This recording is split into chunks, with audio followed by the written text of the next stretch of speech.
전에 우리 또 서로 격려하면서 하나님 말씀에 한번 귀를 기울였으면 좋겠습니다. 이렇게 한번 인사하겠습니다. 하나님의 사랑과 은혜가 당신과 함께하기를 바랍니다.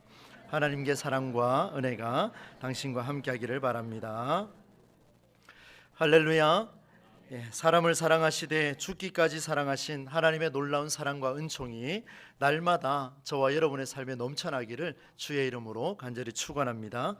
오늘 함께 나눌 말씀은 예수님께서 죽음을 각오하고 어린 나귀를 타고 예루살렘에 들어가는 길에 그 길 도중에 제자들과 함께 나눈 대화 내용에 그 초점이 잡혀져 있습니다. 당시 이 상황의 배경을 보자면 유월절이라고 하는 유대인의 명절 절기가 시작됐습니다. 그래서 많은 사람이, 유대인들을 포함해서 많은 사람이 그 예루살렘을 향해서 입성하고 있었습니다. 많은 사람이 예수의 일행을 확인하고는 너무나 기뻤습니다. 그래서 종려나무 가지를 꺾어서 흔들며 이렇게 외쳤습니다. 호산나, 찬송하리로다. 주의 이름으로 오시는 이여 이스라엘의 왕이시여. 이렇게 외치면서 종려나무 가지를 흔들며 예수님의 일행을 맞이하기 시작했습니다.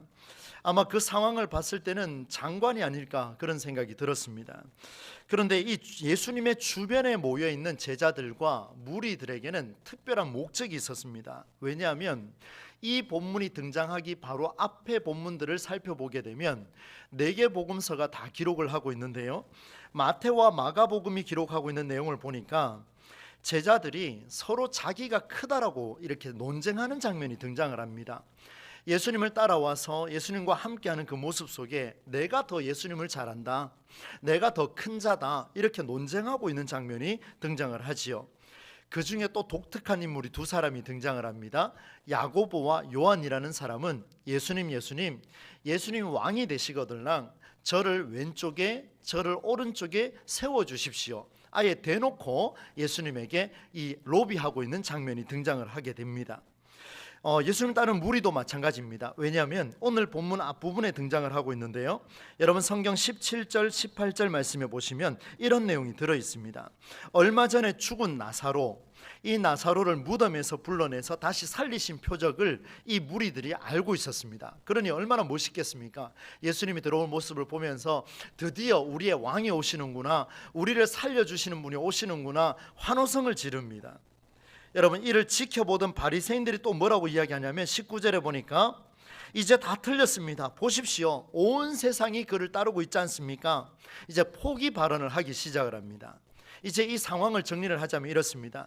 예수님의 일행이 들어오는 그 모습을 보면서 제자들도 무리들도 전부가 다 같이 외치는데, 호산나, 다윗의 자손이여 찬송하리로다. 주의 이름으로 오시는 분이여 이스라엘의 왕이시여. 이제 우리를 살려내시고 새로운 나라를 왕궁해 나갈 그 왕으로 오시는 분이십니다 라는 이런 이야기가 흘러나옵니다. 악이 아닌 선의 승리를 보여주는 통쾌한 순간이다 라고 그렇게 볼 수가 있겠습니다. 그런데 여러분, 예수님께서는 이런 장관을 뒤로하고 안드레와 빌립, 이 2사람의 제자들의 이야기를 듣고 갑자기 의미심장한 발언을 하기 시작합니다.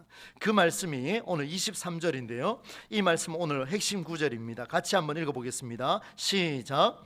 예수께서 대답하여 이르시되 인자가 영광을 얻을 때가 왔도다.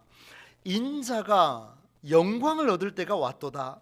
여러분, 지난주에 우리 말씀을 나눴죠. 인자라고 하는 것은 하나님의 아들을 지칭하는 것이 아니라 사람의 아들이다. 그래서 우리는 신앙 고백을 사람의 아들, 하나님의 아들로 고백할 수 있는 그 신앙 고백 위에 우리 교회가 세워졌다라는 것을 우리가 말씀을 통해서 나누었습니다. 본문에 등장하는 인자라고 하는 것은 사람의 아들입니다. 예수님만이 사용한 단어지요. 여러분, 일반적으로 우리가 영광을 얻었다, 우리가 명예를 얻었다 이렇게 이야기할 때 어떤 경우입니까? 꿈이 이루어졌을 때, 또 계획한 일에 성공했다거나 합격하거나 좋은 일이 생겼을 때, 이런 일들이 세워졌을 때, 부족한 부분이 채워졌을 때 우리는 영광을 얻었다, 명예를 얻었다, 더 행복하다, 이런 표현들을 한 번씩 사용하곤 합니다. 그러나 예수님은 이 인자라는 단어를 우리가 이해하는 방식으로 사용했을지 아니면 예수님의 방식을 사용했을지, 오늘 저는 이 말씀을 통하여 예수님의 방식을 여러분에게 소개를 하고 또 그 말씀을 가지고 우리가 한번 살아내보는 그런 도전을 한번 여러분과 함께 나누려고 합니다. 인자라고 하는 이 단어 한번 검색을 해봤습니다. 제가 성경을 그래 많이 읽는다 하지만 인자가 몇 번 나온지는 잘 모르겠습니다. 그래서 검색을 해보니까 약 한 100번 이상 정도가 이렇게 검색이 됩니다. 상당히 많은 부분에서 예수님이 스스로 내가 인자다 이렇게 표현하고 있습니다. 예수님께서 말씀하신 인자라는 이 사람의 아들이라는 표현은 예수의 전생에서 다 드러나고 있습니다. 예를 들자면 이렇습니다. 하나님의 나라를 선포할 때에, 말씀을 강론하실 때에, 종교 지도자들과 논쟁하면서 싸워서 이겨냈을 때, 병든 자를 치유할 때, 죽음을 예고할 때, 고난에 처할 때, 다시 구름 타고 이 땅에 오실 그 예수님을 이야기할 때도 인자가 올 것이다 이런 표현을 담고 있습니다. 다시 말씀드리면 예수님께서 사용하신 이 인자, 사람의 아들이라는 단어는 계속해서 모든 생애 속에서 나타나고 있습니다. 빠짐없이 예수님의 전생에 나타나고 있는데, 그렇다면 이 사람의 아들, 예수님께서 평생을 이야기하신 그 인자가 영광을 얻을 때가 됐다라는 이 말씀은 드디어 내 평생 너희들과 함께하며 무리에게 강론하며 병자를 일으키며 이런 사역을 감당한 모든 이유의 결정판이 오늘 본문에서 드러난다라는 것을 보여줍니다. 드디어 이루어졌구나, 드디어 이루어졌구나. 인자라고 그렇게 표현을 담고 있습니다. 그래서 저는 이 인자, 사람의 아들이라는 것을 드디어 예수님께서 성취하신 그 순간까지 왔는데, 그렇다면 이 인자는 세상으로 오신 이유, 예수님께서 오신 이유를 한 번 더 제가 두 가지로 한번 정리를 하려고 합니다. 하나는 예수님께서 유대인들이 하나님 나라를 생의 마지막 순간으로 이해하는 경우를 보시면서 마지막에 이루어질 그 하나님 나라 천국의 이 종말론적인 의미, 조금 어려운 용어를 썼습니다마는 이 종말론적인 의미를 현재 자리로 가져왔다는 것에 초점을 둘 수가 있습니다. 많은 사역들을 감당하고 그곳에 인자가 있다라고 이야기했는데, 이유를 보니까 첫 번째가 저 먼 곳에 있는 그 하나님 나라, 유대인들이 그토록 바라고 바라던 그 하나님 나라, 그 하나님 나라를 지금 이 자리에 가져왔다라고 예수님께서 선포를 하십니다. 여러분, 세상에 어떤 종교가 하나님 나라, 천국, 그들이 믿고 있는 신의 나라가 지금 이 자리에 있다라고 누가 선포를 합니까? 기독교밖에 없습니다. 기독교가 그래서 힘이 있습니다. 능력이 있습니다.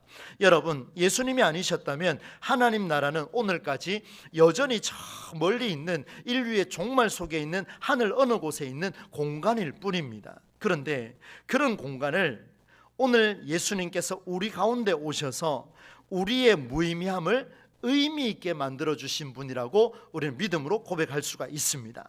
여러분, 예수님을 통해서 하나님 나라가 오늘 내게 어떤 의미인가를 보여준 것이 바로 예수님의 사역이었고 공생이었습니다. 여러분, 어떻습니까? 그 멀리 있는 그 하나님 나라, 오늘 우리에게 여기 있다 저기 있다 함도 아니요 오직 너희 안에 있다 말씀하신 그 예수님의 의도가 모든 사역 현장에 드러났다는 것을 우리가 알 수가 있습니다. 바라건대 오늘 우리 동부제일공동체에도 멀리 있는 하나님의 나라가 아니라 우리가 죽어서 가는 천국도 있지만 오늘 이 자리에 말씀을 듣고 결단하는 모든 자리가 하나님 나라가 성취되는 여러분의 삶의 자리가 될 수 있기를 주의 이름으로 축복합니다.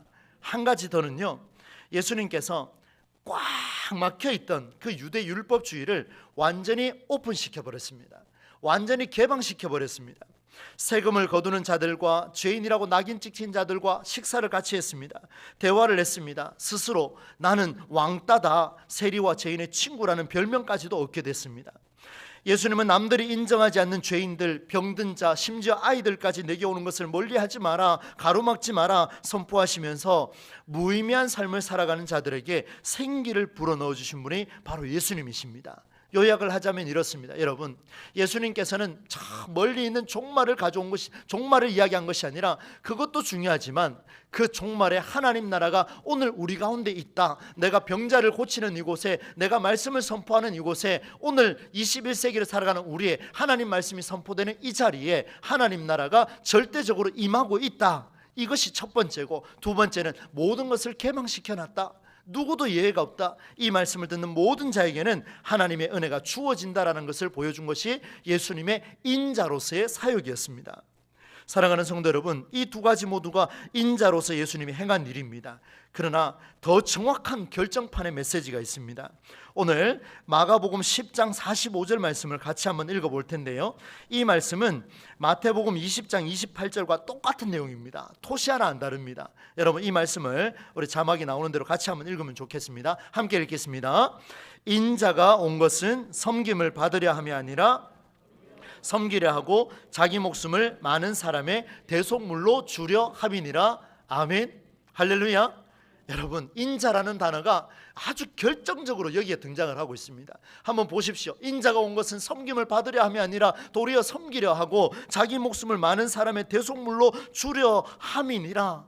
여러분, 예수님께서는요, 기존의 유대인들이 갖고 있는 질서를 없애지 않았습니다. 파괴하지 않았습니다. 그들의 율법을 그대로 살려두었습니다. 그러나 그들이 고수했던 율법을 새롭게 볼 수 있는 눈을 제공해 주셨는데, 그 새롭게 보는 방법이 뭐냐면 바로 섬김입니다. 한번 따라서 할까요? 섬김. 예수님께서 기존의 질서를 하나도 파헤치지 않으셨습니다. 그대로 다 유지시켜 주셨습니다. 그리고 그들의 전통과 그들의 율법을 살려주시는데 보는 눈을 달리하게 만들어 주셨는데, 그 눈이 뭐냐면 바로 섬김입니다. 사람의 아들로서 행할 수 있는 절정의 순간이요, 하나님 나라를 이루는 출발이 뭐냐면 섬김이라고 우리에게 가르쳐 주셨습니다. 사랑하는 성도 여러분, 기존의 질서가 없어지지 아니하고 그 질서 안에 새롭게 볼 수 있는 눈을 제공하는 것이 섬김이라면, 그렇다면 이제 인자로 오신 예수님께서 새롭게 눈을 주셨는데 그 눈을 어떻게 우리가 구체적으로 만들어 가야 할 것인가, 우리의 삶의 오늘 적용점입니다. 한번 보십시오. 24절 말씀에 그 말씀이 등장을 하고 있습니다. 인자가 영광을 얻을 때가 왔다라고 이야기했는데 그것이 섬김의 삶이라면 이제 24절에서 우리에게 구체적으로 말씀해 주고 있습니다. 뜻을 생각하며 함께 읽겠습니다. 내가 진실로 너희에게 이르노니 한 알의 밀이 땅에 떨어져 죽지 아니하면 한 알 그대로 있고 죽으면 많은 열매를 맺느니라. 아멘. 한 알의 밀이 땅에 떨어져 죽지 아니하면 그대로 있고 죽으면 많은 열매를 맺느니라. 섬김이 도대체 뭡니까? 라고 물었더니만 이 섬김에 대해서 어떻게 하느냐? 죽어야 살 것이라, 죽어야 살려낼 것이라. 여러분, 한 알의 밀이 죽으면 열매를 맺지만 죽지 않으면 열매를 맺을 수가 없습니다. 그러나 우리는 그렇게 이야기를 하죠. 하나님, 한 알의 밀이 중요한 건 알지만 내가 되지 않게 하여 주시옵소서. 우리는 피해가며 그렇게 기도할 때가 참 많이 있습니다. 저 역시 그런 기도를 할 때가 있습니다. 그런데 여러분, 오늘 잘 보십시오. 씨앗이 죽지 않으면 열매를 맺을 수 없는 것처럼 주님은 죽음을 통해서 열매를 말씀하셨습니다. 죽음을 이야기하고 열매를 말씀하셨습니다. 열매를 먼저 말씀하고 죽음을 이야기한 것이 아니라 바로 이 죽음의 현장이 있어야 열매가 있다라고 말씀해 주셨는데, 그런데 여러분, 이것도 예수님도 힘드셨던 것 같습니다. 여러분, 27절 말씀을 한번 보십시오. 사람의 아들 인자로서는, 신으로서는 아니라 인자로서는 죽어야 한다라는 이 말이 얼마나 두려웠는지 예수님께서 27절에 이렇게 고백하고 있습니다. 지금 내 마음이 괴로우니 무슨 말을 하리요? 아버지여, 나를 구원하여 이 때를 면하게 하여 주옵소서.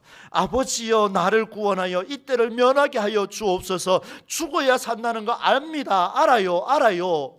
여러분, 우리 그리스도인의 삶이 그렇지요. 열심히 헌신하고 봉사하고 죽어야 산다는 거, 내가 헌신해야 다른 사람이 산다는 거 압니다. 하나님, 알아요. 우리 예수님도 이렇게 말씀하십니다. 저도 알고 있습니다. 하나님, 아버지 알고 있습니다. 너무 괴로우니 무슨 말을 하겠습니까? 아버지여, 나를 구원하여 이 때를 면하게 해주시면 안 되겠습니까? 이거는 도저히 감당이 안 되겠습니다. 이 때를 면하게 하여 주시옵소서라고 그렇게 예수님께서 피할 길을 달라고 요청하고 있는데, 여러분, 예수님께서는 죽음을 각오하고 예루살렘에 들어왔지만 하나님의 개입을 절대적으로 요청했습니다. 죽음을 각오하고 한 알의 밀이 되겠습니다라고 결단하고 들어왔는데 이게 너무 힘드니까 하나님, 나를 도와주십시오. 하나님, 나를 도와주십시오. 하나님, 내 가정 살려주십시오. 하나님, 내 직장 살려주십시오. 하나님, 내 교회 살려주십시오. 너무 힘드니까 하나님의 개입을 요청했는데 놀라운 사실이 있습니다. 피할 수 없었기에 하나님의 은혜를 힘입지 않으면 안 된다라고 간절하게 기도했지만, 그러나 죽음을 각오하고 그렇게 살겠노라 결단한 예루살렘 입성의 길에서 이후 예수님을 향한 하나님의 개입은 일어나지가 않습니다. 여러분 어떻습니까? 예수님은 하나님의 개입이 없는 죽음을 받아들여야 했습니다. 괴로웠습니다. 피하고 싶었습니다. 하늘의 미랄로 살라. 신앙인은, 그리스도인은 그렇게 사는 게 맞다. 맞습니다 여러분. 그렇게 맞다라고 고백을 했지만 힘들었습니다. 그러나 끝내 하나님은 예수님의 죽음을 혼자 내버려 두었습니다. 하나님의 개입이 없었습니다. 이때를 면하게 하여 주시옵소서라고 부르짖었는데, 독생자가 부르짖었는데 하나님은 개입하지 않습니다. 그 죽음은 하나님의 개입이 없는 죽음이요, 그런데 놀랍게도 그것이 하나님의 뜻이라고 말하니 기가 막힐 노릇이 아니겠습니까? 오늘 우리의 가정과 일터와 여러분의 삶의 자리, 오늘 저에게도 삶의 자리가 있습니다. 그곳에 들어가 열매를 얻고자 죽어가는 삶을 살고 싶은데 힘이 듭니다. 체력도 안 됩니다. 머리도 아픕니다. 두통이 밀려옵니다. 모든 게 힘이 듭니다. 그래서 하나님께 부르짖었습니다. 하나님, 이때만은 면하게 해주시면 안 되겠습니까? 라고 부르짖었는데 하나님이 침묵했습니다. 네가 그냥 가라. 나는 너에게 개입할 의지가 없노라. 여러분, 우리의 신앙생활이 이렇지는 않습니까? 고난과 어려움 중에 이렇게까지 하나님의 개입이 일어나지 않는 경우가 또 있겠습니까? 오늘 성경은 죽어야 된다라고 말하고 있는데, 여러분 죽어야 열매를 맺는다라고 말하는데, 여러분의 배우자를 위하여, 여러분의 자녀와 여러분의 부모를 위하여 죽어야 열매를 맺는다 그렇게 말씀하시는데, 이것이 하나님의 뜻인데, 그런데 하나님은 개입하지 않겠다고 말하니 기가 막힐 노릇이 아니겠습니까? 이때 인자로서의 예수님이 놀라운 고백을 합니다. 27절 마지막 부분인데요, 여러분 그러나부터 같이 한번 읽겠습니다. 시작. 그러나 내가 이를 위하여 이때에 왔나이다. 다 내려놓고 하나님의 개입이 멈췄음에도 불구하고 그러나 내가 이를 위하여 이때에 왔나이다. 하늘의 밀로 죽는 그 자리, 하나님 날 버리신다 할지라도 그러나 내가 이를 위하여 이때에 왔나이다. 여러분 예수님을 따르는 자이십니까? 여러분 예수님의 제자가 되고 싶습니까? 여러분 한번 답을 한번 해보십시오. 여러분 예수님을 따르는 자 맞습니까? 아무도 대답을 안 하시네요. 어떻습니까? 여러분 예수님 믿는 신앙이 맞습니까? 정말 확신하시다면 크게 한번 아멘 해보십시오. 믿으십니까? 저도 아멘입니다. 여러분 저도 아멘입니다. 예수님을 따르는 자로, 예수를 믿는 자로, 기독교 신앙인으로 살아가기를 원하여 오늘도 이 자리까지 왔다면 오늘 우리가 결단해야 됩니다. 어떤 결단을 할 것이냐? 25절과 26절이 우리에게 알려주고 있습니다. 이 말씀도 우리 계속해서 반복했습니다만 한 번 더 같이 한번 읽어보겠습니다. 25절 26절입니다. 자기의 생명을 사랑하는 자는 잃어버릴 것이요 이 세상에서 자기의 생명을 미워하는 자는 영생하도록 보전하리라. 사람이 나를 섬기려면 나를 따르라. 나 있는 곳에 나를 섬기는 자도 거기 있으리니 사람이 나를 섬기면 내 아버지께서 그를 귀히 여기시리라. 아멘. 사람이 나를 따르려면, 사람이 나를 섬기려면, 사랑하는 동부제일교 성도 여러분, 여러분이 예수 그리스도를 섬기려면 예수 그리스도를 따르시기를 주의 이름으로 축원합니다. 그런데 따르는 게요, 그냥 따르는 게 아닙니다. 자기의 생명을 사랑하는 자, 자기를 위하여 사는 자는 주님을 따르는 게 아니라고 말하고 있습니다. 여러분 하늘의 밀이 되어 죽는 자가 주를 따르는 삶이다 그렇게 말씀하고 있습니다. 하나님의 개입이 없는, 하나님의 간섭이 없는 죽어야 열매를 맺는 그런 삶으로 따라올 수 있겠느냐, 오늘 주님이 우리에게 물으십니다. 여러분의 삶의 현장 속에서 하나님의 개입이 멈춰버린 그 순간까지 여러분 그럼에도 불구하고 죽어야 열매를 맺는다는 그 말씀을 실천해 낼 수 있을지, 그렇다면 너희는 나를 따라오라 이렇게 말씀하고 있습니다. 그렇다면 너희를 나를 섬기라 그 말씀을 주고 계십니다. 이 말씀이 굉장히 무게가 있지요. 사순절 5번째 주일에 왜 이 말씀으로 묵상하게 하셨는지 저도 마음이 무거워집니다. 그러나 자신감이 생깁니다. 왜냐하면 자기의 생명을 위해 사는 것이 아니라 주를 위해 사는 자가 영생하도록 보전할 것이다. 그리고 이런 삶으로 예수를 따르는 자에게 내 아버지께서 그를 귀히 여기실 것이다 이런 말씀을 주십니다. 26절 끝부분에 한번 보시겠어요? 사람이 나를 섬기면 그 다음에 뭐라고 되어 있습니까? 내 아버지께서 그를 귀히 여기시리라. 여러분, 어느 때가 될지는 아무도 모릅니다. 어느 순간이 될지는 누구도 모릅니다. 그러나 하나님은 지금 약속을 붙들고 계십니다. 내가 너에게 지금 개입하지 아니하고 침묵하고 있는 것처럼 느껴지느냐? 그러나 내 때가 되었을 때는 내가 너를 귀하게 여길 것이라. 내가 너를 귀하게 여길 것이라. 말씀을 한번 정리하겠습니다. 제자들과 무리들은 모두 예루살렘으로 입성하는 예수님의 뒤를 따르며 목적을 숨기고 있었습니다. 여러분, 여기에 이 자리에 여러분 예수님 믿는 신앙으로 목적을 숨긴 자들이 있습니까? 그렇다면 오늘 말씀을 가슴에 새기고 하나님 앞에 정직해지기를 간절히 소망합니다. 그들의 환호성을 한번 보십시오. 이스라엘의 왕으로 오신 분을 찬양했습니다.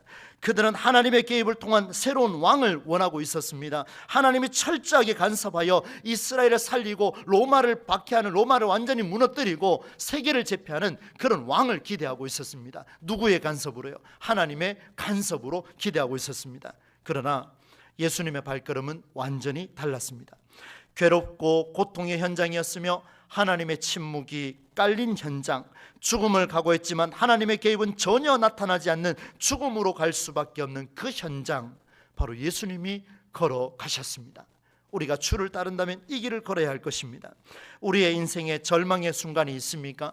여러분, 각기 다 다를 것 같아요. 누구는 조금 셀 수도 있고 약할 수도 있습니다. 그러나 오늘 우리는 각자의 기도 제목을 갖고 있습니다. 포기의 순간을 누구도 경험하고 있습니다.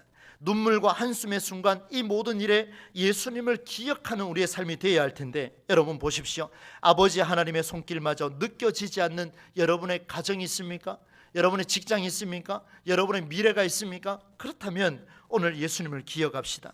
자기의 생명을 사랑하지 않는 일이 죽음의 끝인 것 같지만 성경은 그리 말씀하지 않았습니다. 하나님의 개입이 멈춘 것처럼 그렇게 느껴졌지만, 사람이 나를 섬기려면 나를 따르라. 사람이 나를 섬기면 내 아버지께서 그를 귀하게 여기시리라. 그를 절대로 내버려 두지 않고 지켜주겠노라 약속해 주셨습니다. 진정한 하나님의 개입은 하나님의 때에 일어나게 되어 있습니다. 그 사실이 언제인지 아십니까? 예수님의 죽음 이후에 하나님의 개입은 부활이라고 하는 인류 역사상 전혀 볼 수 없었던 폭발적인 개입으로 하나님께서 예수와 함께 하셨습니다. 한 알의 밀이 되어 죽어가는 여러분의 고민 속에 제가 어찌 다 알겠습니까? 저는 기도할 뿐입니다. 여러분의 삶의 현장 속에 오늘도 신음하며 갈급해하며 하나님을 찾는 그 자리에 마치 하나님의 개입이 멈춘 줄 알았지만, 그러나 죽어야 살아나겠노라 죽어있는 그 자리에 하나님께서는 더 놀라운 개입을 역사하시는데, 여러분의 삶에 죽음이 아니라 부활이라고 하는 가정을 살리고, 여러분의 직장과 사업을 살려내고, 여러분의 관계를 살려내고, 여러분의 가정과 여러분의 자녀들을 살려내고, 여러분의 교회를 살려내는 하나님의 부활의 역사가 개입하셔서 놀라운 폭발적으로 일어날 수 있기를 주의 이름으로 축원합니다. 이 일에 기도하시고, 이 일에 헌신하시고, 이 일에 함께 기도하셔서 하나님의 역사가 우리 동부제일교회에 눈에 선명하게 확연하게 드러나는 놀라운 역사의 도구의 현장으로 살아가는 저와 여러분이 되실 수 있기를 우리 주 예수님의 이름으로 간절히 축원합니다. 하나님 아버지의 은혜와 사랑을 감사를 드립니다. 하나님께서 우리를 보고 한 알의 밀이 되어 죽으라 말씀하셨는데 이게 너무나 힘이 들었습니다. 그러나 하나님, 오늘도 하나님의 개입이 멈춘 것처럼 느껴지는 죽음의 자리를 할지라도 견뎌내고 이겨내어 하나님의 때에 하나님이 귀하게 여기시고 하나님의 부활을 통하여 폭발적으로 우리에게 개입하시는 역사를 우리의 삶에 경험할 수 있도록 인도하여 주옵소서. 예수님의 이름으로 축복하며 기도하옵나이다. 아멘. 찬송가 313장 함께 드리겠습니다.